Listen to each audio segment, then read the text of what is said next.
orang beriman, pasti dia orang baik. Nah sekarang cek, sudah baik belum? Jangan tunjuk orang. Kalau satu menunjuk begini, 4 itu kembali ke kita. Tunjuk diri kita masing-masing dulu. Ya, kembalikan pada diri kita. Nah biasanya kalau sudah baik, nanti kebaikannya akan menular. Apalagi kebaikan di keluarga. Kalau ayah baik dapat rezeki, nanti anak dapat bagiannya. Sebaliknya anak disiapkan baik, ayah bisa dapat bagian dari rezeki anaknya. Itu ada dasarnya di Quran surah ke-17 Al-Isra. Tulis aja dulu. Ayat 31 dan Quran surah ke-6 ayat 151. Alhamdulillah. Quran surah 17 ayat 31. Sudah? Wala taqtulu auladakum khasyata imlaq, ada? Baik, itu Quran surah 17 Al-Isra ayat 31. Nanti kebalikannya Quran surah ke-6 ayat 151, 151. Sudah? Nah, catat aja dulu. Catat dulu ya. Nanti ada ayat dalam Al-Quran memberikan kesan begini, petunjuknya. Nahnu narzuqukum wa iyyahum dan nahnu narzuquhum wa iyyakum. Ada rizki yang Allah titipkan lewat orang tua, nanti nyambung ke anak. Ayah bekerja, anak dapat bagiannya. Nanti kalau ayah mendapatkan pekerjaan itu dengan cara yang baik, kebaikannya nular ke anak. Dan gak sampai di anak, kadang sampai ke cucu, ke cicit. Pernah dengar Al-Imam Asy-Syafi'i, bintang ulama di zamannya, gurunya Imam Ahmad bin Hanbal, muridnya Imam Malik rahimahullahu ta'ala, Imam Asy-Syafi'i. Ya, dikenal luas luar biasa. Kitabnya Masya Allah, sampai sekarang mazhabnya menyebar. Ketaatannya sangat luar biasa. Kan nama aslinya bukan Syafi'i, nama aslinya Muhammad bin Idris. Bapaknya Idris. Asy-Syafi'i itu kakek ke atasnya. Kakeknya orang soleh, orang taat, alim. Hartanya didapatkan baik, rizkinya bagus. Berdoa minta kemuliaan pada Allah. Yang jadi siapa? Cucunya. Generasi kemudiannya. Jadi orang tua yang bekerja sekarang dengan cara yang baik, rizki yang baik, dan dia berdoa, ya Allah, jadikan di antara anak saya ada anak yang ahli Quran, ahli hadis, anak yang saleh. Wasilah doa itu yang mungkin mengantarkan, boleh jadi di anaknya, boleh jadi cucunya. Yang berdoa mungkin gak hafal Quran, tapi wasilah doa dan harta yang halal itu yang sampai pada anak, itu yang menjadikan anak sukses. Disekolahkan di tempat yang baik, lahir nanti cucu. Cucu ini yang ternyata pecinta Quran. Dan cucu itu menjadi ahli Quran. Boleh jadi bukan karena ikhtiarnya saja. Mungkin 30%, 70%-nya doa kakeknya. Jadi gak ada yang sia-sia dalam amalan. Sebaliknya, keburukan yang dikerjakan oleh orang tua, sepanjang masih ada anak yang diasuh, itu hati-hati. Anak bisa mendapatkan bagian buruknya. Walaupun di akhirat hisabnya masing-masing, di dunia dampaknya sampai. Ya, makanya saya itu sering katakan, tolong para ayah, para ibu, bertutur yang baik. Berperilaku yang baik. Kalau ingin berbuat yang tidak baik, atau terfikir atau digoda oleh orang lain, diajak berbuat yang tidak baik, tolong ingat dulu anak-anaknya. Karena kalau orang tuanya terkena keburukan, anaknya itu yang kadang kena dampaknya. Bapaknya yang korupsi, anaknya yang dibully. Betapa banyak anak-anak sekarang malu, takut untuk sekolah. Karena ketika dia berangkat sudah disebutkan anak koruptor ya, anak koruptor ya. Kamu anak pembunuh ya, kamu anak perampok ya. Makanya berpikir dulu kalau ingin berbuat maksiat. Pikir dulu keluarga. Makanya ibu ingatkan bu kalau ayahnya itu berangkat. WA tuh, jangan cuma pasang status terus. Ingatkan. Pak, ingat ya anak-anak ya Pak ya. Insya Allah kami bisa tahan lapar. Tapi kami nggak bisa tahan panasnya neraka Pak. Ya memang hari ini panas banget Maya, apalagi di neraka. Bisikin. Bisikin. Anak-anak kita tuh di TK udah dilatih tuh. Untuk membisikkan ke orang tuanya. Ya, bisikin kebaikan-kebaikan. Insya Allah kalau terus diingatkan tuh terjaga. Terjaga. Ada dulu orang-orang soleh begitu. Jadi kalau setiap suaminya kerja, istrinya membisikkan. Seperti tadi, terjaga dia. Dan potensi maksiat itu tinggi. Apapun itu bisa terjadi. Karena setannya kan terus menggoda. Jelas? Nah, ulaika lahumul amnu wa hum muhtadun. Kalau kita benar, maka ketenangan diberikan kepada jiwa, dibimbing setelah itu. Kalau sudah benar mendapatkan ini, perhatikan, catat kalimat ini baik-baik ya. Apapun yang Anda mintakan dalam kehidupan, sepanjang Anda sudah beriman benar, itu dikabulkan oleh Allah. Sepanjang ada maslahat di dalamnya.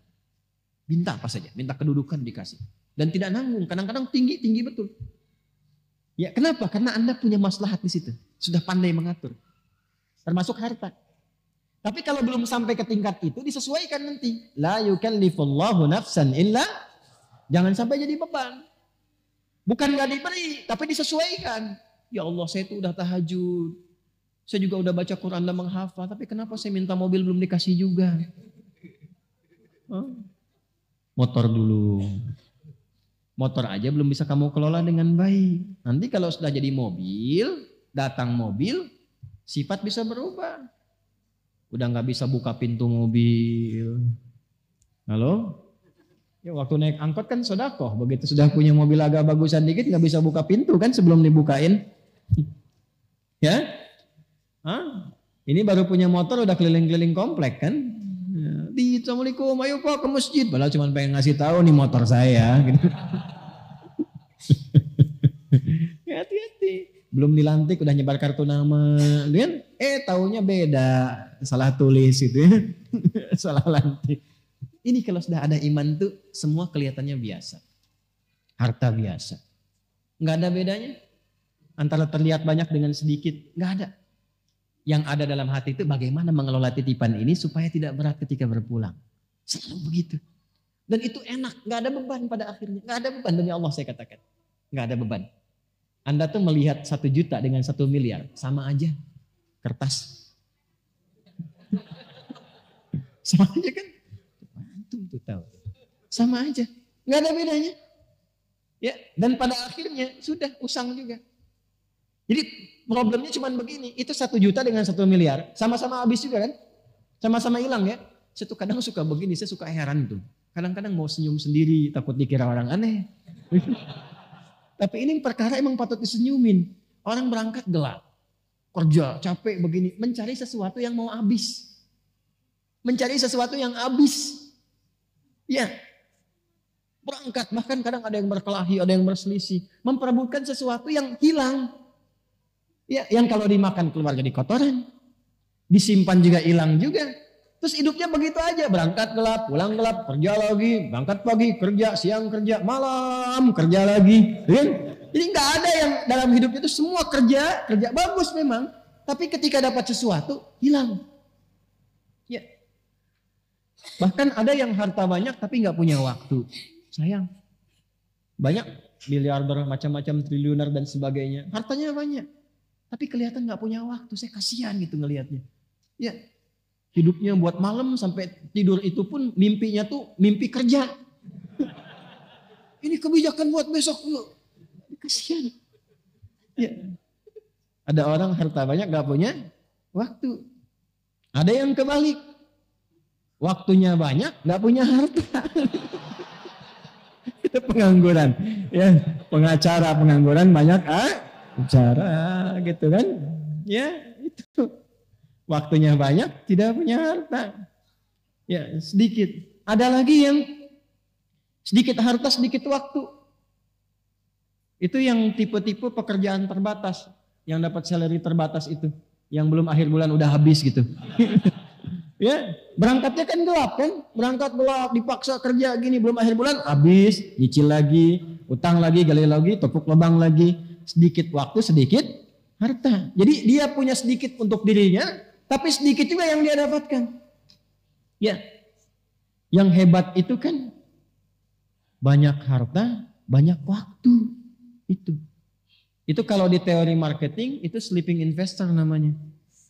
Di teori marketing dunia, dia invest, tapi dia sambil tiduran, waktunya banyak, hartanya banyak. Tapi kan cara mendapatkan harta itu kerja juga dia kan. Makanya tarik ke marketing akhirat. Itulah orang beriman. Orang beriman tuh kalau benar imannya, waktunya akan banyak karena diberikan keberkahan oleh Allah. Jadi itu jalan ke pekerjaan aja masih bisa hafalan Quran. Masih bisa ngaji, masih bisa dengerin murattal, waktunya banyak. Jadi nggak ada kata nggak punya waktu untuk ngaji, masih banyak waktunya. Zikirnya itu bisa sambil jalan, pulang aja jalan. Ya, sambil zikir, di kendaraannya juga masih dengar Quran. Diskusinya masih bermanfaat, itulah yang banyak waktu. Dan banyak peluang. Kalau bentuknya harta diberikan oleh Allah, bentuknya kedudukan dinaikkan oleh Allah, karena ada manfaat di dalamnya. Jadi kalau ingin cepat mencapai sesuatu dengan mudah, shortcutnya gampang. Beriman dengan cara yang benar. Nah, tanda orang beriman itu kalau sudah beriman, diberikan ketenangan, dapat bimbingan. Bimbingan pertama yang Allah berikan, wahum muhtadun, itu bimbingan untuk berbuat baik. Ya, setiap yang berbuat disebut dengan amal. Setiap kebaikan yang didorong oleh iman disebut dengan soleh. Amal baik yang dihasilkan oleh iman disebut dengan amal saleh. Karena itu di sini kalimatnya berbunyi wabashshiril ladzina amanu wa amilus. Itu yang saya katakan di awal, orang beriman itu pasti baik. Jadi kalau kita sudah jadi orang baik, apalagi diisi dengan ilmu, apa saja gampang mendapatkan. Mau jadi apapun. Beriman yang kuat, ilmu isi. Sekarang mau jadi apa? Imannya dulu. Makanya dulu orang-orang hebat itu dimulai dengan penguatan iman. Dulu bukan sekolahnya dulu Pak, Bu. Sholatnya dulu. Lalu Quran. Sholat sudah bagus, Qurannya sudah bagus, lalu ditempatkan di bimbingan para ulama. Mereka belajar. Kalau saya sebut ulama, jangan bayangkan yang materi islami saja. Itu orang Islam dulu itu, hafal Quran, hafal tafsir, tahu banyak hadis. Tapi saat yang bersamaan ahli fisika, ahli matematika, ahli kimia, ahli kedokteran. Itu ada buku kalau nggak salah Bidayatul Mujtahid tuh di situ tuh, yang terjemahan warna biru itu sampulnya, terjemahannya Bidayatul Mujtahid. Itu karangan siapa? Ibnu Rushd. Siapa Ibnu Rushd itu? Dokter bedah. Dokter bedah hafal Quran dan bisa mengarang fikih, kitab fikih komparasi madhab. Ya, ini bab ini pendapat ulama ini, ulama ini disajikan. Gak ada tarjihnya, dikomparasikan. Yang nulis siapa? Dokter bedah. Ini dokter bedah dulu tuh dokter spesialisasi pembedahan tapi juga hafal Quran. Itu yang sekarang mesti kita wujudkan. Dan akhirnya apa? Muncul khazanah keilmuan, muncul peradaban. Saya mengharapkan besok ada pilot ahli Quran, arsitek hafal Quran, polisi, tentara, pejabat ahli Quran. Kalau sudah begitu pasti baik. Pasti baik. Ada yang datang ke dokter berobat. Bapak kenapa? Saya kepalanya kok kayak vertigo gitu. Yang dirasakan apa? Kayak bolak-balik, kayak gempa begini. Kapan terjadinya? Itu kalau tetangga saya tuh dia pakai mobil baru, saya vertigo. Dia pakai baju baru, saya pusing. Ya. Nah, udah, karena dokternya ahli Quran, nggak akan dikasih obat kimiawi, nggak akan dikasih obat herbal. Ini Pak resepnya, Quran surat sekian ayat sekian. Ulang. Oh, ini di mana apoteknya? Di masjid.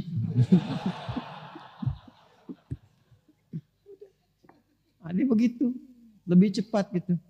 Kan sekarang matanya pada sehat, tapi mata hatinya sakit. Dia bisa bedakan tuh sendal bagus, sendal jelek. Tapi pulang dia pakai sendal orang. Jangan terjadi di sini, ya. Karena kita ngaji. Paham?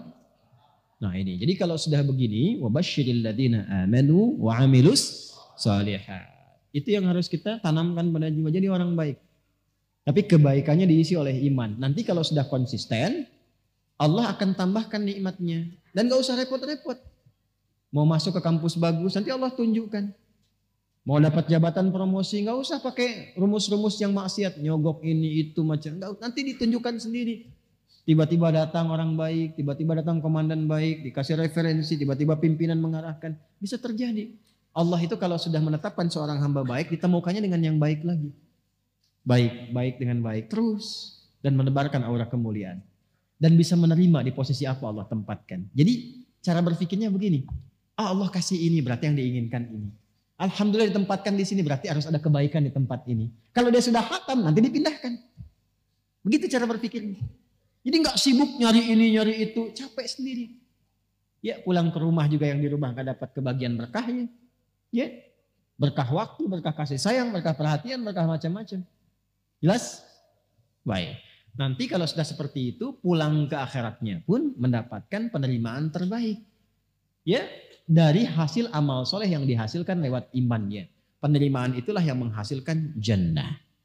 Ya, dan dia berhak mendapatkan itu. Haknya itu yang menggunakan kata anna dan lahum yang kemarin saya bahas. Wabashshiril ladzina amanu wa amilus salihati anna lahum jannatin tajri min tahtihal